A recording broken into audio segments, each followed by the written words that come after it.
Okay. Let me start by saying that though it is an animated character, this is designed more for adults, or at least a mature, rational discussion, and is not necessarily suitable for children. And on top of that, as you can read in the background, content may be offensive, viewer discretion advised. Anyway, hello, I'm Mege, and this is my first AVAE video.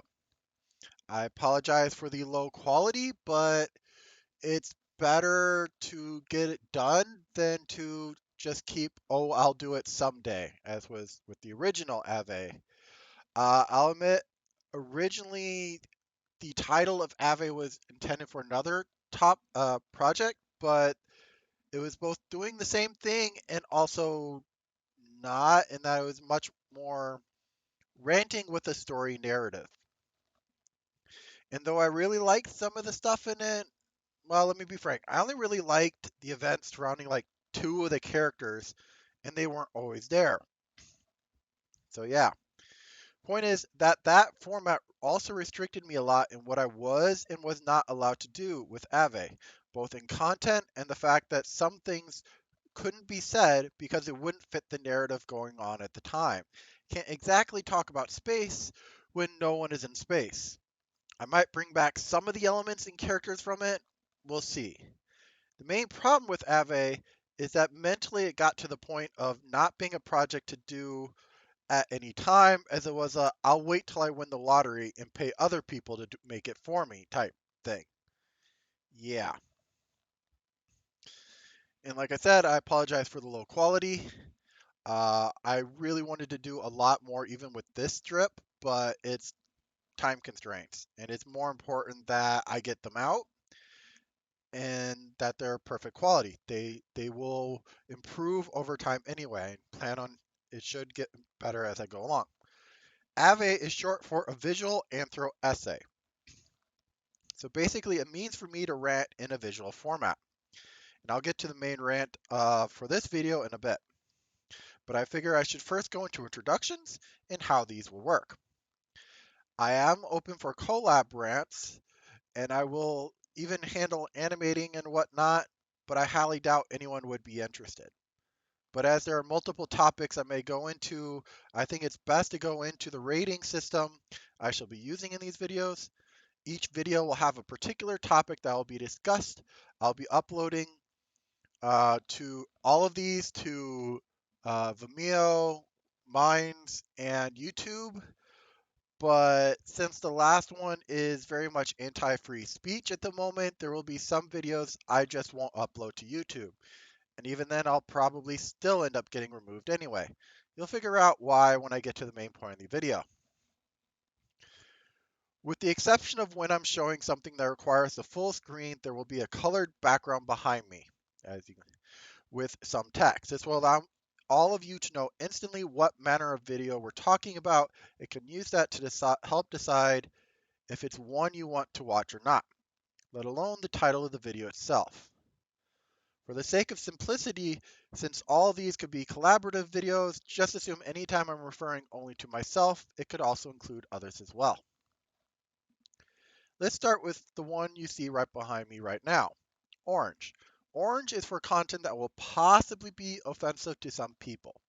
It's not intended on being offensive content, but some people have very thin skin and are easily upset. This video is actually a very good example of orange content.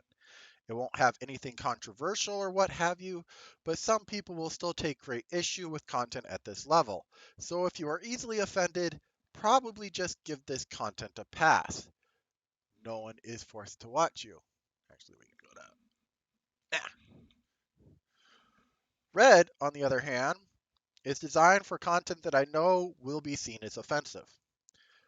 Of me addressing topics of conversation that I know are extremely controversial subjects, and some of them might be triggering to some people. But they are topics that I feel are still worth talking about and will be held in as civil a manner as I am able. Naturally, no red content will ever be shown on YouTube. And if you do watch a red level video and get offended by what was said, don't complain to me about it. You saw what color the video was. You have no excuse for what content is being displayed. Unfortunately, because how bots work, I will likely be a bit less upfront about what the topic of red videos are about, but know they're going to be controversial. On the other end of the spectrum, we have green. Green represents life experiences. I chose green because, well, life bars in minigame are green. More are red, but we're already using red. And green feels like a good, safe color of just having a video explaining how I am or what I experienced growing up. They should be safe. If someone finds green content to be upsetting, then really grow up. Yellow is a step down from orange. Yellow represents personal views, stuff like talking about religion or politics. More specifically, beliefs that I have that I don't consider to be controversial or potentially offensive. For this one and all others, red and orange status take priority. So for it to get yellow means I'm talking about something I believe in that I don't feel should be upsetting for people. Blue is for content that is theory crafting and thought experiments. It's me taking a topic and just talking about it. The point of blue videos is to open a conversation. People may come to different conclusions than I do when talking about blue content, and that is fine. Let's have a debate about it. I'll be even willing, if it seems interesting enough, to make follow up videos focusing around this conversation created by a blue video. I would love for it if some blue content videos get to the point of having like 5, 6 parts to them, not because I had so much to talk about them, as there was just that much discussion that they kept warranting more videos. Purple content is story content. This is either me doing a skit or roleplay scene, developing the characters, just talking about some of my stories, what have you. It doesn't matter what it is. I am a bit more prone to consider content purple over orange or red, simply because what is said in purple content may or may not reflect what I personally believe. If I'm doing a fictitious scene, playing out some short story or segment written for that video, I think it's more important to point out that than if it might be seen as controversial. As such, I will probably have the color written in the title, even if the background stays purple. If it ends up everything goes purple, then meh. That's what the original AVAE premise was of a story that ranted in the process. White content is status updates. There is no real content being provided and thus no color being shown. Not much to talk about, it's just me keeping people informed. Black indicates adult content. That isn't to say I will be using black often, and it most definitely won't involve me animating characters doing the thing. Black content is for when I feel I want to discuss something that is clearly not suitable for young minds in a rational manner, like discussing how the birds and the bees would operate in an anthropomorphic society, stuff like that. Finally, we have indigo, which is, well, anything I can't think to put in any other category. Basically, there was that one other color of the rainbow that I hadn't brought up yet and couldn't think of what to have it represent, so I'll just have it represent anything I can't think of at the time. I don't really know how to seg out of this, so I am what could be described as a social introvert. I like social interaction, and I will seek it out, but only with those people I already know. I do not seek out new people to talk to, and if there are no one to talk to, I just be by myself, which I'm perfectly fine with. This also means I can somewhat suck at small talk. One thing I do love to do with social interactions is debate stuff. I love to debate things, even if I don't believe in them. I enjoy debates so much that if I feel I can get a debate out of it, I will play devil's advocate and argue for a point I don't believe in. I've even once been in debate with my brother about whether the earth was flat. We both knew the real answer, but it was just to have a debate. Naturally, this didn't get me into trouble socially, as I don't really ever read the room, as it were. That said, I don't actually like arguments. Now, what's the difference? To me, a debate is a conversation. It's two or more people talking differing points of view on a particular topic. It breathes, it lives, and moves.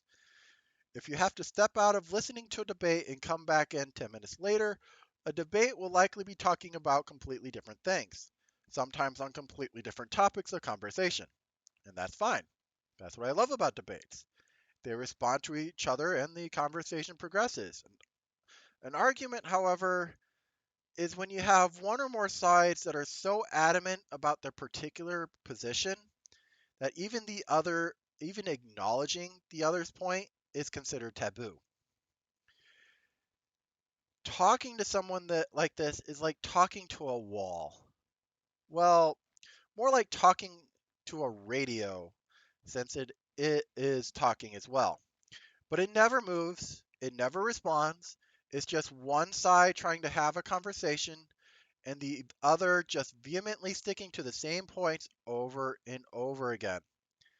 And I find this to be just so boring. Arguments just bore me, and when I find myself in one, I will usually just end up walking away from the conversation because anything else would be more entertaining.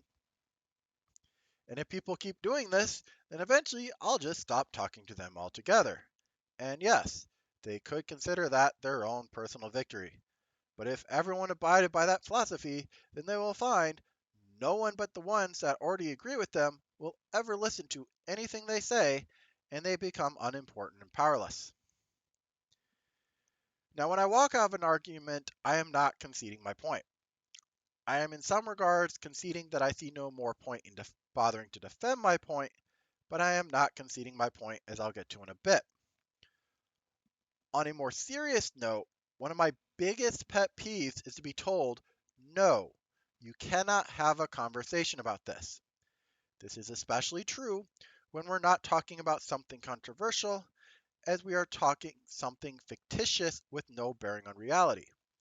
But because one person put in some thought about how it would work, you would get people treating that conversation like, well, this person already did the work. There's no point in talking about it. I mean, seriously? In a community thriving over creativity, one person thinking about it is the end of discussion? Imagine if that worked for other things. Oh well, Bram Stoker already put some thought into vampires, so no one else can have any other interpretation about how they work. Or you have the 1950s werewolf movie, so clearly there cannot be any other kind of werewolf. Seriously, people like this can just.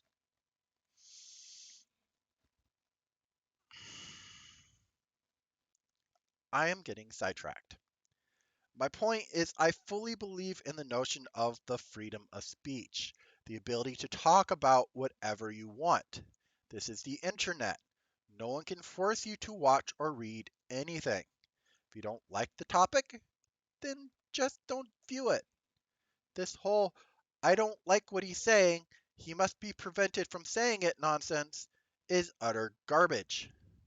As long as I am not doing anything illegal, like advocating for crimes, then I should be allowed to say it.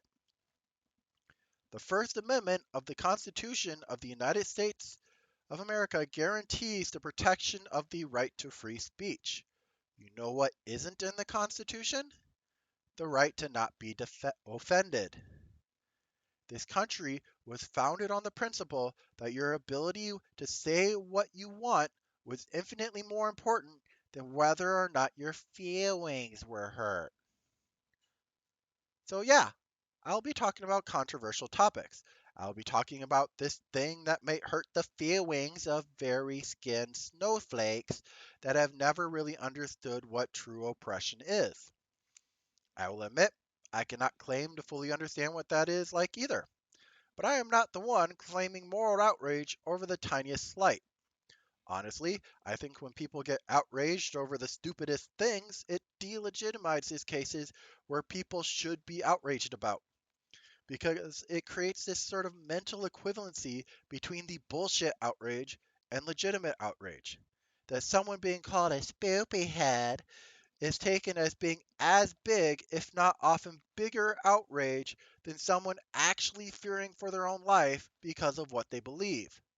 That what should be a big issue is ignored because of this faux snowflake outrage. Let me move on to talking about what I think is actually a model for handling debates and arguments that everyone should adopt. How do you determine who wins a debate or an argument? Because most debate conversations can't really have a definitively right answer. I was going to say it couldn't have a wrong answer as well, but they can. So, how do you win one? I see debates as not being something that is won, as is lost. If one side completely concedes their point, then the other side clearly won. But what about when that doesn't happen? I consider instances where one person admits that they cannot defend their argument on its own merit as conceding defeat. What does this mean? If you have someone that resorts to ad hominem attacks, they're conceding defeat. If your only option to try and defeat their argument is to call them a spoopy head, then you clearly are unable to defend your own argument on its own merit, and thus you have lost and their argument is won. So whenever someone just chooses to resort to dismissing your argument because you're a spoopy head, just go, thank you for the win. That'll piss them off so much, and if they press, you can just say, well, you just admitted you cannot defeat my argument on its own merit, so thank you for the win. In this case, whoever insults the other last wins. Now, in before I continue, insult baiting can be seen as a loss as well, where you're intentionally making your argument in such a way to force them to try and insult you, is clearly admitting you can't defend your argument as well, and you're just trying to get them to lose so you can claim the moral high ground. This can include other bad faith tactics that could be used in a debate, like straw man arguments or what have you. Appeals to authority is another way to lose an argument. If someone resorts to appealing to authority to end a debate, then they are clearly doing a "Mommy, I can't win my argument. Win it for me." Anyone resorts to trying to get to the other side of the debate banned, censored, silenced, kicked, whatever, is clearly admitting that they cannot defend their own arguments anymore and that the other side has won. Now, there are times when appeals to authority are warranted. If things other than your argument or your feelings are at stake, then yes, go ahead and appeal to authority. If someone is actively threatening you, your way of life, or someone else's, then by all means get anyone and everyone of authority involved, because that's just not right. As I said before, walking out of debate is not conceding defeat. There are many reasons why someone might walk out of a debate. Boredom, not having the time to continue, etc. The fact they are willing to debate means they are capable of defending their uh, argument, just that they won't be defending it anymore at this time. However, if someone absolutely refused to debate a topic, then that's another matter, especially if they're doing a lot of talking about it.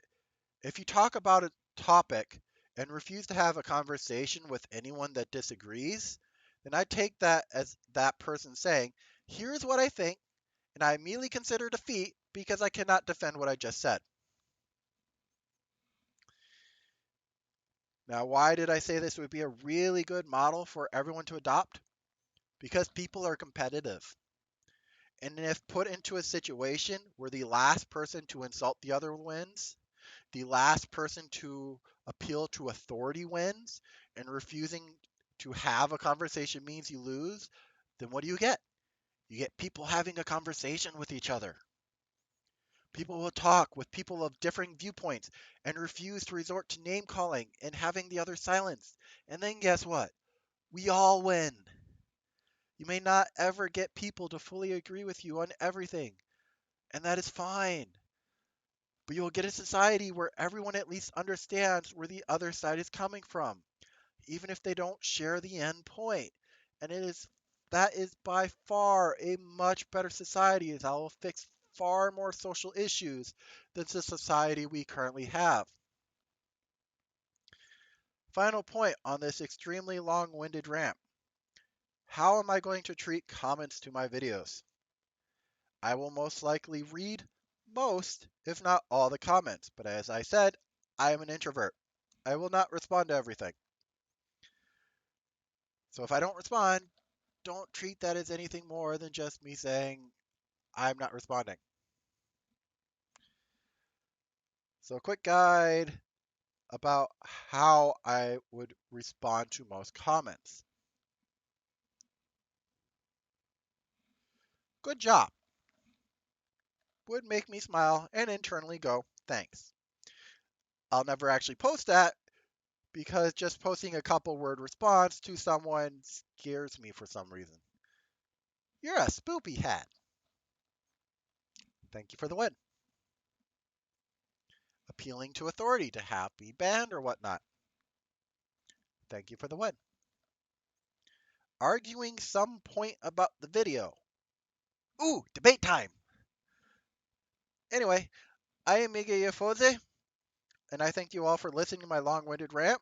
I do appreciate it, and hopefully can get the next one done in a timely manner and in a much better quality. And thank you all for